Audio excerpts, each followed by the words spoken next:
Good evening, and tonight we come to you live from the very intimate venue, The Foundry, in the illustrious Fillmore in Philadelphia. The man I am with, and female as well, are part of the band called Fox Trot and the Get Down, an up-and-coming Philly band that has already hit an astounding popularity and musical success. The band started when singer-songwriter Colin Budny and bassist Ken Bianco musically bonded at Westchester University within the area and over acts like G Love, Special Sauce, and A Tribe Called Quest. Yes. After some small gigs, they released their debut EP, Sold the Soul, in 2014.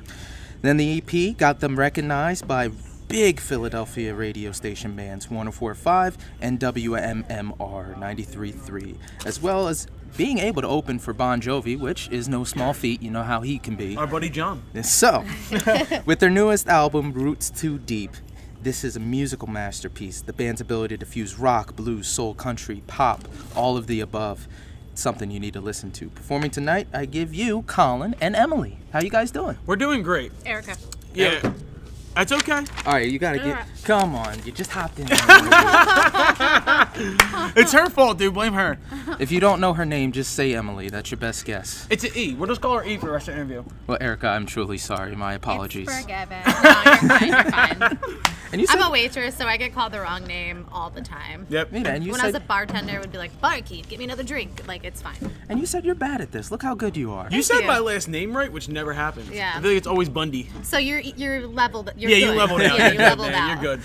Well, I'm not even gonna start where I wanted to. I know you guys met working together. You were co-workers. No one ever expressed like Yes. where that was. Texas Roadhouse. Texas Texas Roadhouse Roadhouse. in Westchester. Yeah, we were roadies together. Yeah. So, how did it come about? Because I was really interested in your vocal stylings with the music.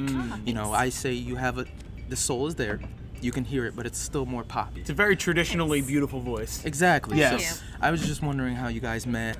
Really not much of anything. I had Karaoke. Yeah, I Yes. did some karaoke. That counts. Yes, Yes, it it counts. It Yes, it counts. counts. It definitely counts. Some stuff in high school, but I've never sung in a band before. Okay. And then Colin and I worked together, and I knew he was in a band. And I think we just kind of we started talking about music, and we both love Otis Redding. We had a lot of similarities in that area. And so one day he was like, I need some background vocals. Why don't you swing on through the studio? And I was like, all right, cool. It was literally like a movie too, where she had her headphones in, bussing a table, Right. and I was like, "What are you listening to?" And she was like, "Otis Redding," and I was like, "I love Otis Redding." Yeah. And she was like, "I always do this at karaoke," and I was like, "You sing?" And she was like, "Yeah." I was like, "Well, come to the studio." Like, we were just starting out as a band. Like, we were still recording like our first stuff. She came to the studio, never heard any of our music, didn't know what she was singing, went in the booth, destroyed it, and has been in the band since. Okay. Yeah. So look at you. It was just like a good fit. We did that song, and then it was like, well, come and do Dobbs. Yeah. So Dobbs was R.I.P. Dobbs was my first show, and then we'll come and do this show. We'll sing on this song, sing on that, and then from there we just kind of okay, this And now is Erika's it's working. Yeah, exactly. Yeah. So very cool. And that's another thing I wanted to point out. You guys are so musically diverse. Like Colin says, G Love, Otis Redding, Kanye West, Little B, Erika, Van Yes. Morrison. Yes. Yeah. Oh my God, Morrison. Van Morrison. I don't even know who Fiona Apple is, but she sounds like That's her. She has a voice. Probably showing my age a little bit, but that was She's I like a loved her when I was like a mid-90s angsty, So good. really good stuff. so good. So my question is, growing up, who introduced you to that music? Because for me, I got into AC/DC because my dad made an off-the-cuff comment off a video Okay. game. So what inspired you guys to search out? Because when you name Otis Redding, all the people that are musically inclined are like, oh my God, and all the people that are normal are like, who's that? How did you? A little bit of some from my older sister, and then my parents. Really, my mom had the craziest taste in music. She would every day play Sade. Every day, Sade my played in her mom played house. Sade too. Every day. And then she would go into Whitney Houston, and then she would play old Motown hits, and then she would get into country, and she would do Led Zeppelin. She was all over the board. Yeah. My dad was Metallica, AC/DC. That's my man, Rob right Zombie. there. There you go. My dad was all hard rock, metal. And then my sister was just like everything too. So I remember I was old enough that like we used to get magazines with like CD covers in it, and you would order them through the magazine. Yeah, I remember those too. And like my mom would never let me order anything because I was too young. But I would be like, well, what are you gonna get? Get that. And then like I would like burn copies of their CDs. So I mean, the funny thing is for me, like my dad was a musician, so he introduced me to the blues, which was like my thing growing up. Right. AC/DC was a huge thing in my house. Zeppelin, all the classics. Tom Petty, Springsteen. My mom listens to 3 bands.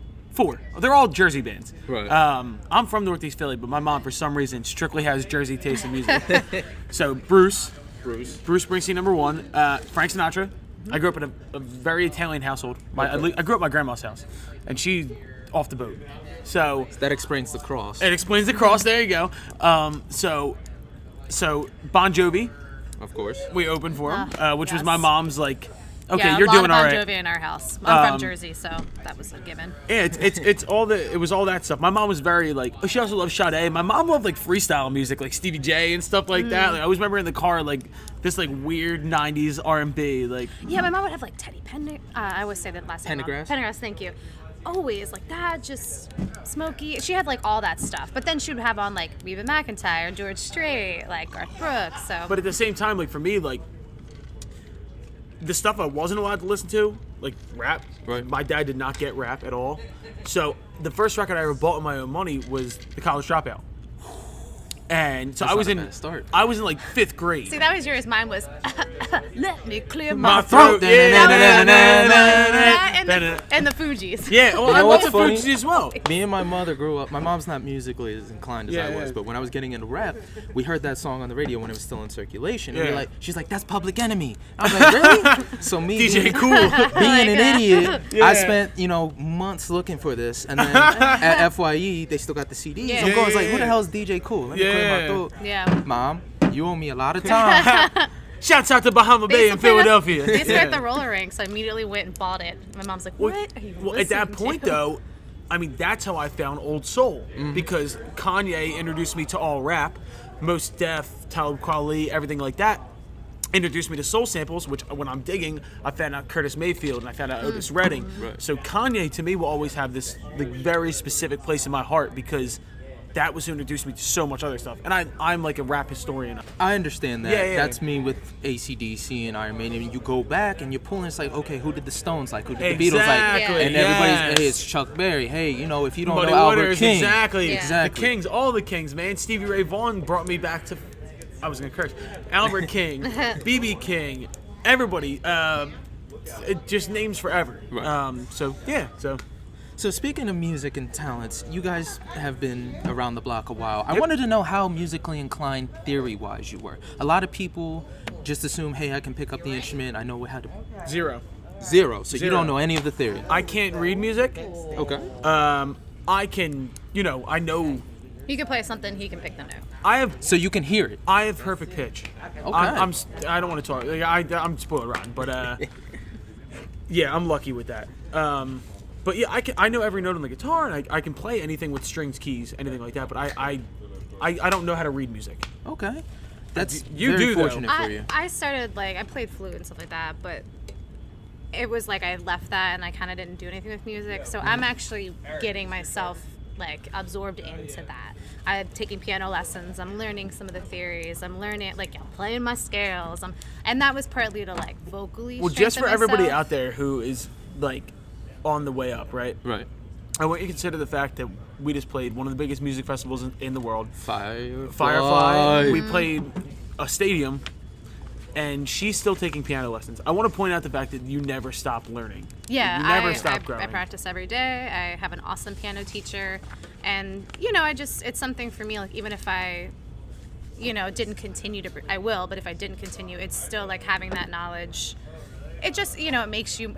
It kind of allows you to be more creative because you know what Agreed. you can get away with, or you can break those those rules because you have the music theory and it's there, but sometimes the song and the emotion ask for something that doesn't follow that theory, and you can kind of pull off and get away with. So And I agree. like the way you presented it, Colin, how you said the music just comes out of you. Some Yeah. people, like me, I don't know how to read the music. I know what the note is. And you I know know what how to you play like. it. But as far as when it comes to, okay, let me sit down, it's going to take me hours to play some Bach. I don't Not suggest the that. opposite. I'm like, I don't know the note, but like, what do you? Okay. I don't get ever that. suggest if I had whenever I have kids, I'm gonna suggest learning the music. I was just lucky because my dad is the same way as I was, where he can't read music but he can hear it. It's genetic. Lucky, very lucky. But if I want my kids to learn piano first. Yeah. Because that's the basic. You can learn so much from that. But if you're learning, go learn everything you can. For me, I took Even if you don't want to pursue music, it just makes you. It makes Makes you you use appreciate parts of it. your And brain. exactly. You just. it's like math. Yeah, it is. Well, it God, is. let's There not is go an there. I know. aspect to But it. that's why I hated it. I don't like math. And to me, when I took in college, I took one music theory class and I lasted one class. They broke it down like math. Music is not math to me. Music's like painting. It's like water. It's everywhere. So It's to more me- feel. Exactly. You can't. To me, when you make it math, you ruin it. But I guess that's just the way I was brought up, and that's the way I've learned. And like you guys said, very fortunate, such a short time you guys have started till now. Yeah. 2013, 2012 Yeah. to 2018, you're already playing places like this in Philly. Yeah. People don't understand how much of a grind it is. Like, tell me about your experience at Firefly, because my Well, friend, you're as so- I said, she's not here, but my friend Gwenn was like, listen, we got to go see these guys right now. Yo, my experience as opposed to the rest of the band's experience, it might have been a bit different. Okay, so what happened? It was a hot day. Yeah. I'll say this. I went to college in Dover, Delaware, and I went the first 3 years for Firefly. I went general admission, camped out, and after playing Firefly, I can never go back. They spoiled us. They were so.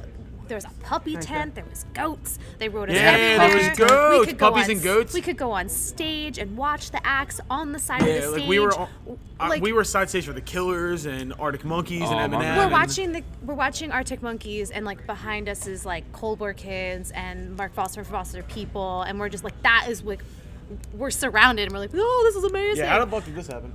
I could just never go back to Did you get general to meet admission. anybody prolific to you? Not just Terry anybody- Crews. I got to meet. Terry Yeah. Crews was Yeah. there? Oh yeah, so we were. They have an artist bar back there where it's sponsored by Red Bull, so you get a bunch of free cocktails. Right. And all of a sudden, I'm walking from one area to another, and I walk by this bodyguard who's smaller than Terry Crews, by the way. Oh. And behind him is Terry Crews, and I'm walking, and I did a double take. I was like, yo, what? And I was like, Terry Crews. And I walked over and I was like, yo, Terry Crews is here. And everybody's like, shut up, dude. And then all of a Sure sudden, enough. we're playing skee ball in the artist area, and Terry Crews sits down right in front of us. And he was there with Panera Bread. He was I'm dead. one of our people with our management team, Scarlett, went and took a picture with him. She's the big Brooklyn Nine-Nine fan, so Right. she went over and took a picture with him. The rest of us were like, man, leave Terry Crews alone. Yeah, we're not gonna Leave him bother alone, him. man. No. See, but it's also it's catch or go, because I've had that too. Like Josh Peck walked by me one time. I was like, oh, that's not him. And somebody screams. I was like, oh shoot, wait, Josh. Yeah, that's awesome. And I was just taking pictures for other people. I was like, I don't need it. I got you. Yeah. So I understand that you never know. And another time I'm with Zach Wild across, and it's like, Oh, that's you don't awesome. want to Yeah. interrupt them when they're Yeah, eating. exactly. With the same thing the last night, the one band I wanted to see was Alt J, and we went and we saw their set. It was amazing, and then they're hanging outside in the artist compound, and Jimmy's like, go say something, and I'm like, you gotta come with me. I was so nervous. Nicest guys I've ever we met. Portugal Super the Man. cool. Yeah, that was cool. You're killing Yeah. me, bro. You're killing me. You performed and met your idols. Yeah, it was cool, man. And So nice. yeah, that was a cool weekend. They wouldn't let me sleep though, so I was like, Miserable. yeah. We for, almost the fought first one of the couple kids from days. One Direction. That's No, we awesome. That's stuff you need to put on your Facebook. No, we Jimmy did. The kid from One Direction. You want to come over and tell us how you almost killed him? That's fine. No, it wasn't even that cool. I'll tap out. This is our drummer, Jimmy Ivan. Hello, Hey, what's up, everybody? Erica. It was great. Erica taps out. We're gonna miss you. So tell him about the kid from. Be very detailed. So we were kind of saw him in the crowd all day, in the VIP areas and stuff.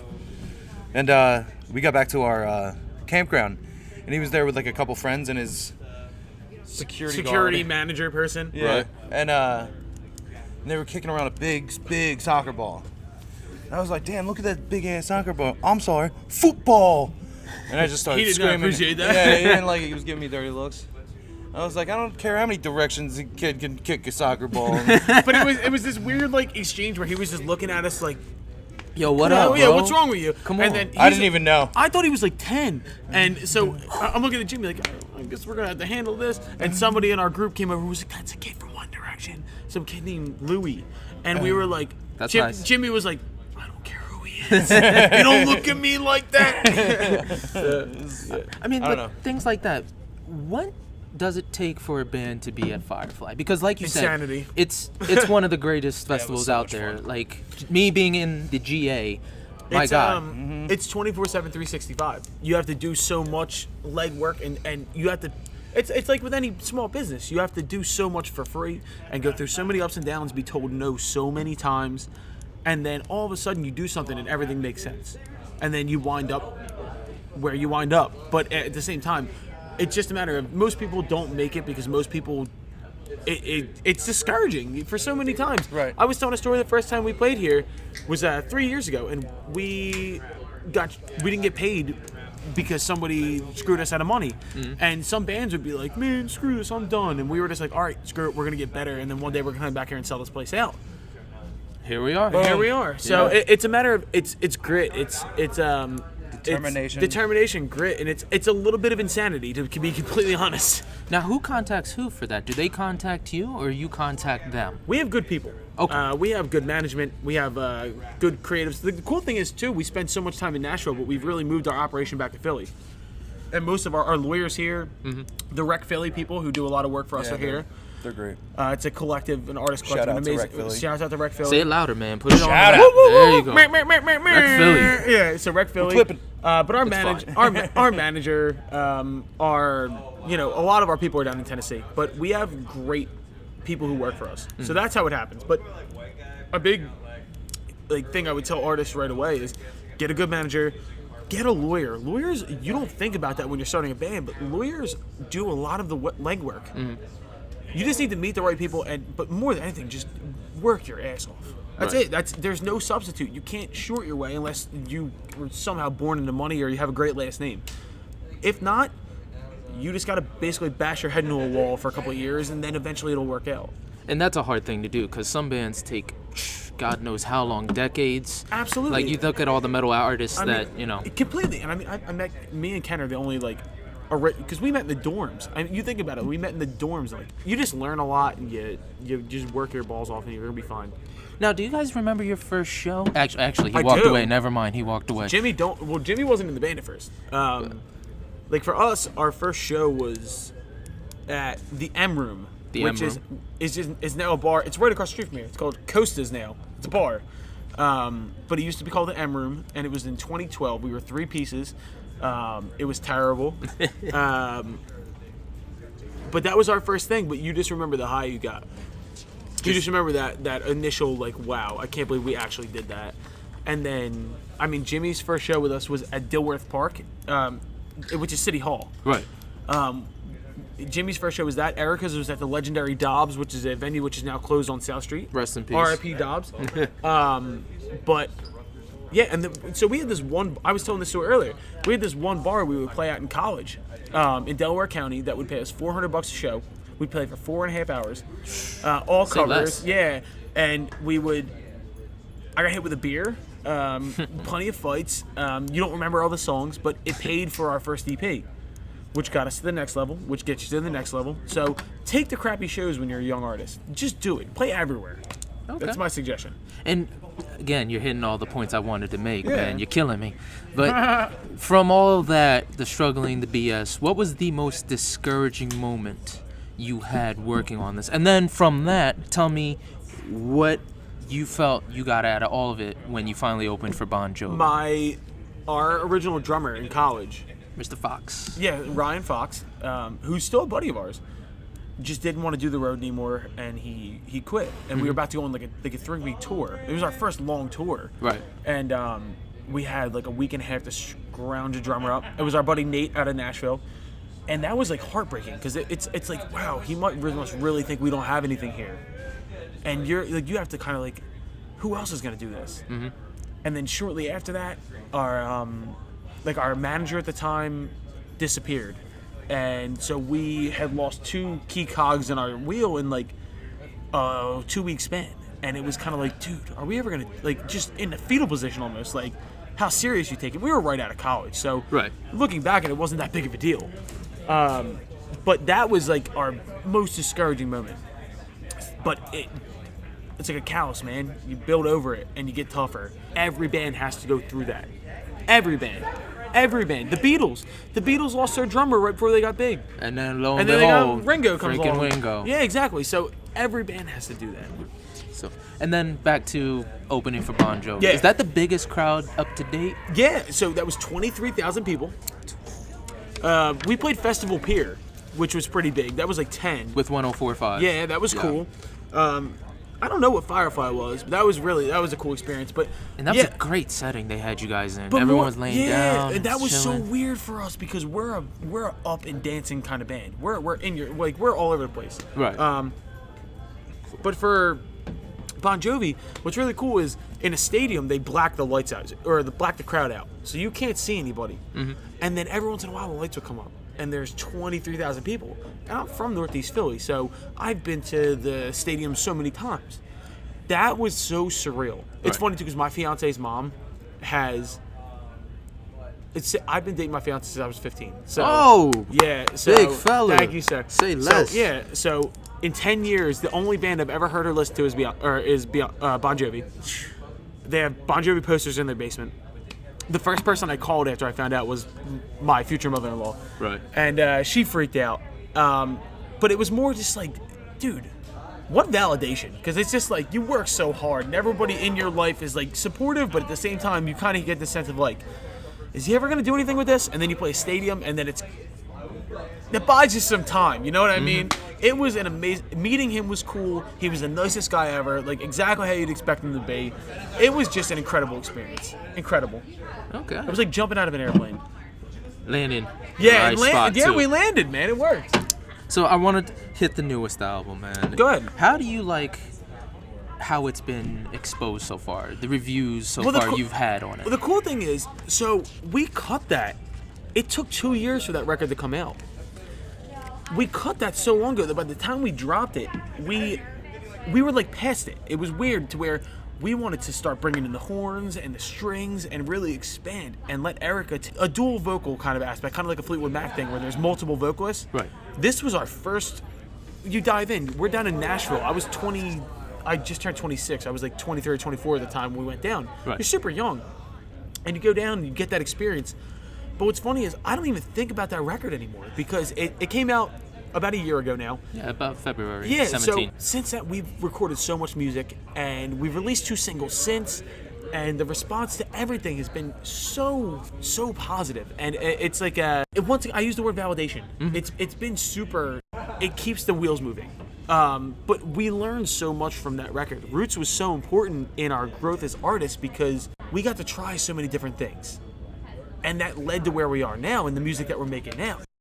It's all a cycle. It's all a wheel. I feel like I'm talking. You ever seen True Detective? I've seen bits and pieces. He says time is a flat circle. I feel like I'm talking like philosophically, but it's. But that's good. That shows how, even though you're young, you don't have to be old to be wise and understand. I love it. I'm getting there. I'm getting wise, but you have to. Once again, you need to get punched a few times. Roots was an amazing experience, and it was an experience for me to, as a songwriter, get every single avenue of my influences out. Mm-hmm. There's a lot of soul, rock, blues on there. But as we start moving forward, we blew it into our sounds. This was our mid-range step to where we are now, where we're creating our Foxtrot sound. Right. This is a blend of all of my influences, which is kind of cool to look back on.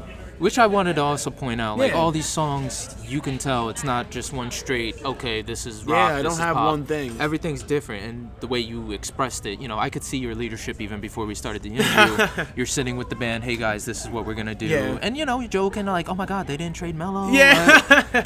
But that's for another time. But, Yeah. you can see leadership, and I see that you trying to It's a not so thing- much impose it, but try and, hey, I think this would make it a little better. It's a thing where everybody's such a talented musician at this point. Ken, Jimmy, Will, who's our saxophone player, I call him Other Colin, who is a buddy of ours from college who actually stepped in to tour with us. Right. And Erika, everybody's grown so much and learned so much, but at the same time, you need to hone in and take every show like it's your last show. So somebody's got to step in and say, this is what we're doing, that's it, let's go. And songs I definitely recommend to people that have not heard of the band: Wake Up, Good Morning, I Love You, Ooh. Roll Down the Road, Just a Kid. That's the one that's been getting a lot of traction. Yeah, That's so- the metal rock Yeah, one. that's heavier, yeah. And then, of course, Home With Me Home with and Me's Black the- Coffee. Home with Me's always the closer. I'm not gonna spoil the show, but Home with Me's always the closer. Always the closer. I would say for two, if you were to search us on Spotify, our top song is called Down and Out. That was the last song that we recorded. We cut that in March, and that was our first real step into really letting the horns stand out. Mm-hmm. And it's kind of got an R&B vibe. It's still heavy. The chorus is almost semi-metally to where everything drops in. Right. If you like music, you're gonna find something in our stuff that you're gonna like. Is my point. And I agree with that. I'm a pretty hard in person if it's not metal or some sort of rap. Yeah. It takes a little bit to get used to. Right. So I tend to enjoy. So just continuing on, what songs do you feel get the biggest pops? Like, say if we're at wrestling and people just cheer like crazy. So Home with Me is always generally our set closer. That's generally how I wound up in the crowd. And is that your favorite as well? My favorite song is actually a new single we're playing tonight. It's brand new. We've only played it once live. But I think that's our focal point of tonight's set. It's a song called Too Little Too Late. Too Little Too Late. Too Little Too Late. Down and Out has recently, just because that's gotten radio play in a lot of different markets around the country. Mm-hmm. And it's... I'm going to send you the video when we're done this, by the way. I got you. It's a song that's taken us a few different places now. It's really been our first big break on radio, which has been cool. Roll Down the Road is a crowd favorite because that was the first song that hit the radio. That was we went all around the country doing radio for that. That was freaking sweet.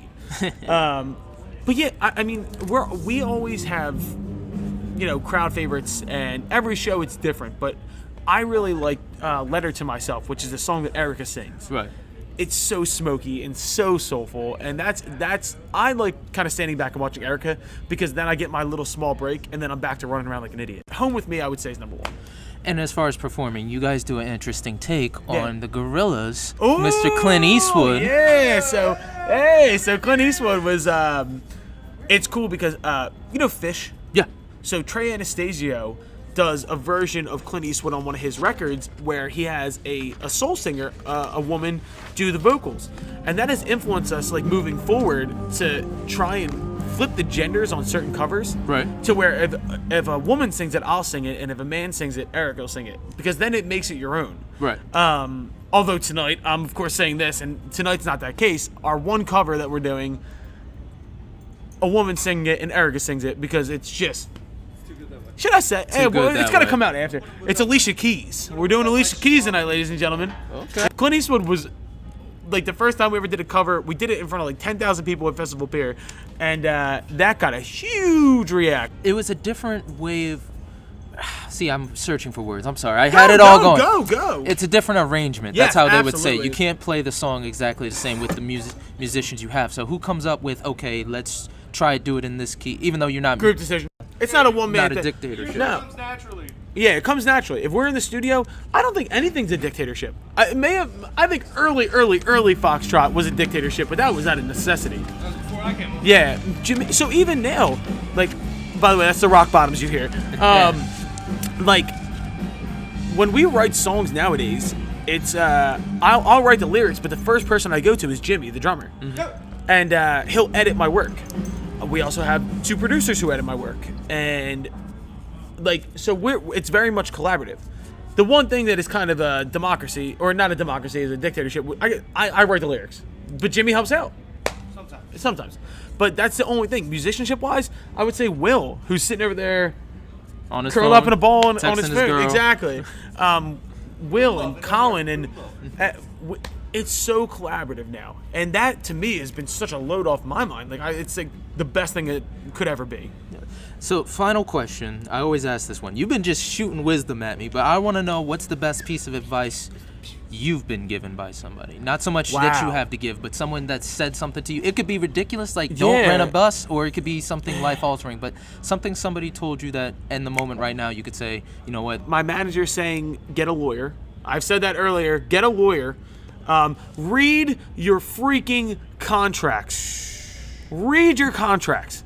Jimmy's over there. That's a story for another time. I think I'd say my mom gave me great advice. And it was more than that. Just work hard, man. That's it. And I know that's a corny answer, but there's no shortcut. And the one phrase that my mom always says to me is the only way that's out is through. The only way out is through. Like no matter what you're doing, and especially in a situation where it's generally in music or in business in general, your problem is you have so much work to do. What's the answer? Get it done. The only way to get through what you're doing is just to work harder. Work harder, push through it. The only way to a solution is by working harder. The only way out is through. So there's no shortcuts, especially in music. There's no shortcuts unless you make a viral dance craze. That's it. That's the only shortcut. But yeah, I mean, and if anybody, whoever's listening, if you're a musician, just no matter how much work it is, if you really love it, just put it in. That's it. That's the only advice I can give you, because there's no cute way to say it. You just got to. We're still doing it to this day. You can play stadiums, you can play festivals, you can do whatever you want, but at the end of the day, it's gonna fall on you. Put the work in. That's it. It'll come through. It'll come through. Sir, thank you so much. Appreciate it. Dude, I great just time. want to add again, be kind and courteous to everyone, because Yes. the man literally had no idea who I was. I walk up to him in a crowd of 1,000 and say, hey, can I get an Was interview? this the Firefly? Yes, it was. Yes, good it sir. was. It was. I remember that now. Because, like I said, my friend Gwenn, who is in Detroit still, couldn't get the flight back on time. It's like, John, we got to see them. And we see them. That was great. Go ask him for an interview. I was like, yeah, he just got done his set. It's like, go. And then you were just the nicest guy. Like, hey, buddy, how you doing? Was that? All right, good, cool. Yo, have you had other experiences? No, because after that, it was really funny. After that set, a young lady asked me to sign her chest while I was talking to my fiance. Oh. And I signed her arm instead. Right. Because I'm a gentleman. After that, I was so embarrassed. I get so flustered that I don't remember any. Like, I was trying to be nice to everybody, but I was so flustered from that situation. Was your girl mad, or was she like... No, she was like, that was so sweet. Thank you for doing that. Oh, that was 'Cause nice. I would never do that. Shouts out to Dana. Dana has been with me from the beginning. Once again, I just turned 26. I've been dating her since I was 15. We get married next year, so good stuff. And you already got a band for the wedding, All right, man. exactly, man. It's easy. Well, it is John Johnson. Can we get an ID from you real quick? Yes, I got you, babe. Hey, this is Colin Budny from Fox Trot and the Get Down. You are listening to John the Ninja. Cool, thank you, man. I did college radio for 4 years. Awesome, man. See, this is more stuff we got to Sports talk about talk radio, next time. man. Dude, Appreciate excellent interview, by the way. it. Thank you.